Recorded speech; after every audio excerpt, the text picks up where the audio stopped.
Perkenalkan nama saya Igede Agustinus Kori dengan NIM 2312 10673, batch 6B, major Ilmu Komunikasi. Pada mata kuliah Human Communication and Interpersonal Skill, di sini saya mengambil satu materi yang akan saya bahas pada PowerPoint kali ini, yaitu tentang sosial media teknologi. Sosial media teknologi saya pilih dikarenakan materi ini yang paling dekat dengan pekerjaan saya sebagai seorang content creator yang bekerja di bidang sosial media. Baik, slide selanjutnya, saya akan membahas pertama tentang pengertian. Pengertian media sosial teknologi di sini saya jabarkan dari tiga tokoh yang berbeda yang memiliki pendapatnya masing-masing. Yang pertama adalah dari Kaplan dan Heinlein tahun 2010.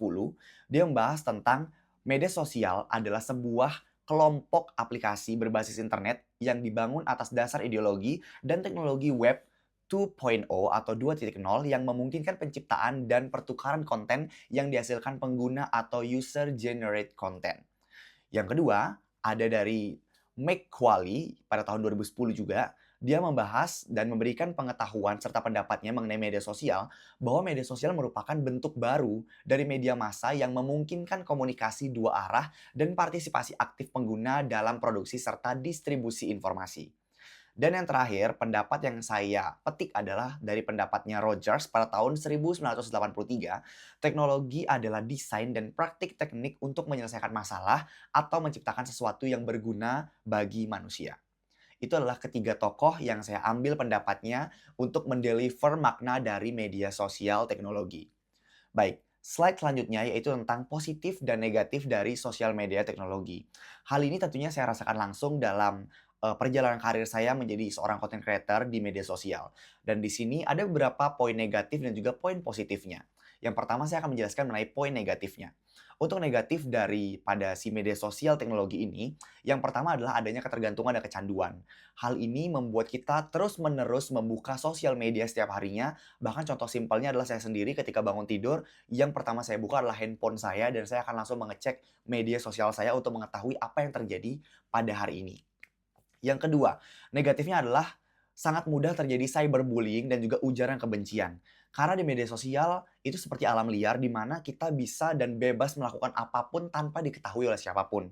Contohnya kita bisa membuat fake account, yaitu akun Instagram atau akun TikTok tanpa menggunakan username atau data pribadi asli kita.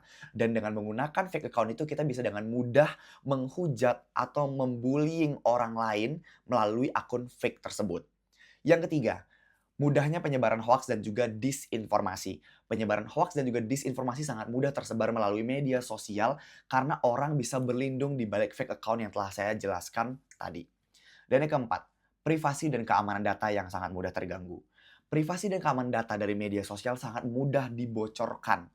Maka dari itu kita sering mendengar yang namanya istilah jejak digital. Bagaimana cara kita menjaga jejak digital kita di media sosial agar tetap aman, safety, dan kita membuat jejak digital yang bagus dan positif di media sosial. Karena ada kalanya di masa yang mendatang, jejak digital yang pernah kita buat di masa terdahulu akan terbongkar kembali. Karena privasi dan keamanan data di media sosial itu sangat mudah untuk dibocorkan oleh pihak-pihak yang mungkin tidak menyukai kita di media sosial. Dan selanjutnya, dampak negatif dari media sosial teknologi adalah dampak psikologis. Dampak psikologisnya itu tentunya sangat mempengaruhi psikologi dari setiap individu yang menggunakan media sosial, di mana kita menjadi tergantung akan setiap pendapat orang di media sosial dan membuat kita hidupnya menjadi ketergantungan dan menjadi takut untuk mencoba hal baru karena takut mendapatkan komen-komen yang negatif dari orang-orang di media sosial yang bahkan tidak kita kenal. Namun itu mengenai sisi negatifnya. Tentunya ada negatif, pasti ada positifnya juga. Media sosial teknologi juga memiliki beberapa sisi positif yang tentunya sudah saya rasakan selama kurang lebih 5 tahun berkecimpung di dunia ini. Yang pertama adalah mempermudah komunikasi. Media sosial teknologi itu sangat memudahkan kita untuk berkomunikasi antar desa, antar kota, antar provinsi, bahkan antar negara dan benua, tanpa batasan ruang dan waktu. Yang kedua, sarana informasi dan juga edukasi. Media sosial teknologi itu menjadi sebuah sarana informasi, penyebaran informasi yang bahkan sekarang lebih cepat dibandingkan televisi. Jadi, kita bisa melihat fakta saat kini di mana informasi-informasi lebih cepat kita dapatkan di aplikasi X atau yang sebelumnya disebut dengan Twitter, itu lebih cepat berkembang di sana sampai akhirnya baru ada di televisi-televisi kita. Begitu pula mengenai edukasi. Edukasi sekarang sangat banyak bisa kita dapatkan di media sosial, bahkan banyak content creator yang membuat kelas-kelas edukasi untuk menjadi content creator, untuk menjadi afiliator, serta edukasi-edukasi lainnya. Yang ketiga, positifnya adalah bisa membangun relasi dan juga jejaring sosial. Contoh nyata ini bisa saya lihat langsung daripada saya menjadi content creator ini, saya mendapatkan banyak sekali teman-teman baru yang tidak bisa saya dapatkan ketika saya tidak bersosial media. Teman-teman content creator ini tentunya membuat saya mendapatkan jejaring baru untuk berbisnis, untuk mendapatkan pergaulan yang baru, untuk mendapatkan bisnis yang baru, untuk mendapat informasi yang baru, yang tentunya lebih luas jangkauannya ketimbang saya hanya berteman di, kampung halaman saya saja atau mungkin berteman secara langsung saja di sekolah. Yang keempat, media sosial teknologi ini dapat menjadi media ekspresi diri dan kreativitas. Contoh nyatanya adalah diri saya sendiri, yaitu media saya untuk berkreasi adalah TikTok, Instagram, dan juga YouTube saya. Saya di sana dapat berkreasi membuat video yang saya sukai dan ternyata itu mendapatkan dampak positif juga dari masyarakat yang menyukai konten-konten saya, mereka menonton, sampai akhirnya saya mendapatkan, revenue dari setiap yang saya buat di sosial media. Dan juga di media sosial teknologi ini tidak ada batasan untuk kita menyampaikan kreativitas kita dan juga mengekspresikan diri kita. Selanjutnya nomor 5, mendukung bisnis dan juga pemasaran digital. Untuk media sosial teknologi sendiri sangat ampuh untuk digunakan sebagai alat pemasaran dari bisnis yang kita bangun. Karena di zaman sekarang ini, bisnis-bisnis banyak sekali yang sudah menggunakan sosial media sebagai alat untuk mempromosikan dan juga pemasaran untuk meningkatkan selling atau penjualan. Contoh nyatanya adalah belakangan ini ada, brand parfum YSL yang menggunakan TikTok Live sebagai salah satu tempat untuk mempromosikan barangnya dan menjualnya lewat, live TikTok. Itu merupakan salah satu contoh di mana sebuah brand yang besar, YSL, menggunakan aplikasi TikTok untuk mempromosikan produknya. Itu berarti media sosial teknologi sangat berpengaruh terhadap penjualan dan juga perkembangan dari suatu bisnis, baik digital ataupun bisnis-bisnis lainnya. Baik, slide selanjutnya yaitu tentang the dark side of new communication technologies atau sisi gelap dari media sosial teknologi. Di sini ada 3 poin. Yang pertama yaitu tentang addiction. Addiction atau kecanduan.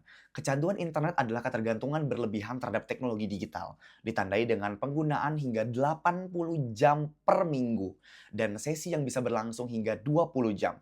Pola tidur sering terganggu karena pengguna tetap online hingga dini hari meski harus bangun pagi untuk sekolah atau bekerja. Contoh nyatanya bisa kita lihat sendiri, kita bisa scroll TikTok sampai kita lupa waktu. Kita scroll TikTok dari jam 12 malam sampai kita scroll dan kita nggak sadar udah jam 4 pagi, sedangkan kita sebentar lagi harus bangun jam 6 pagi untuk bersekolah. Itu contoh nyata dari addiction, di mana kita kecanduan untuk menggunakan sosial media tanpa henti dan tanpa kita bisa sadari. Selanjutnya yaitu depression. Depression atau di sini kita sebut dengan Facebook depression adalah depresi yang muncul pada remaja karena terlalu sering menggunakan media sosial dan mulai menunjukkan gejala depresi. Salah satu pemicunya adalah FOMO. Kita sering sekali mendengar kata FOMO, yaitu fear of missing out, yaitu ketakutan akan ketinggalan informasi yang membuat orang sulit lepas dari media sosial. Rata-rata pengguna ponsel mengecek perangkatnya 221 kali sehari, bahkan sejak bangun pagi. FOMO sendiri merupakan sebuah habit yang bisa dibilang, memiliki sisi buruk yang lebih banyak ketimbang sisi positifnya. Sisi buruknya itu adalah membuat kita menjadi takut untuk ketinggalan banyak hal, sehingga kita harus terus scroll sosial media, terus update tanpa henti. Dan yang terakhir, the dark side of media sosial teknologi adalah distraction atau distraksi. Penggunaan teknologi komunikasi sehari-hari sering menimbulkan gangguan perhatian. Anak muda kini terbiasa menulis, mencari informasi, dan berkomunikasi secara instan lewat ponsel, sehingga hidup dalam kondisi terus-menerus terdistraksi. Hal ini membuat banyak orang tua dan pendidik khawatir apakah generasi mendatang masih mampu fokus membaca buku atau menonton film tanpa terganggu. Karena nyatanya sekarang bisa kita lihat ketika kita membaca buku novel atau ketika kita menonton bioskop, pasti sekali kita akan mengecek ponsel seperti ini dan tidak fokus pada apa yang kita baca atau apa yang kita tonton. Itulah pengaruh buruk atau dark side dari media sosial dan teknologi yang bisa mendistraksi otak-otak generasi muda kita atau Gen Z kita terhadap apa yang sedang dipekerjakannya. Slide selanjutnya yaitu tentang CMC dan FTF. Inilah sebuah materi baru mengenai bagaimana cara mendeliver komunikasi tersebut. Ada dua cara yang saya kembangkan di sini, yaitu CMC, Computer Mediated Communication, dan juga FTF atau Face to Face Communication.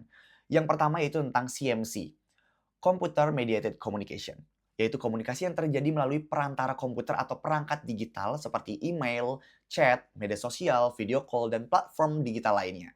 CMC memungkinkan orang berinteraksi tanpa bertatap muka secara langsung, baik secara real time maupun tidak langsung. Nah, untuk CMC sendiri contohnya bisa kita langsung lewat penggunaan WhatsApp, direct message dari Instagram, dan hal-hal lainnya di sosial media. Dan selanjutnya, yang kedua yaitu FTF atau Face to Face Communication, yaitu komunikasi yang terjadi secara langsung dengan bertemu dan bertatap muka. Dalam FTF, pesan disampaikan secara verbal dan non-verbal, seperti ekspresi wajah, gestur, intonasi suara, mimik, dan lain sebagainya. Sehingga komunikasi cenderung lebih kaya dan lebih personal dan lebih bermakna. Itu disebut dengan CMC dan juga FTF. Baik, itu saja yang dapat saya sampaikan mengenai materi media sosial teknologi, pengertian, contoh, dampak buruk, dan juga dampak langsungnya pada diri saya sendiri sebagai seorang content creator di media sosial. Thank you for your attention pada materi ini. Terima kasih banyak. Semoga banyak hal yang bisa dipelajari dari materi ini. Saya Saputra Kori, pamit undur diri. Terima kasih banyak.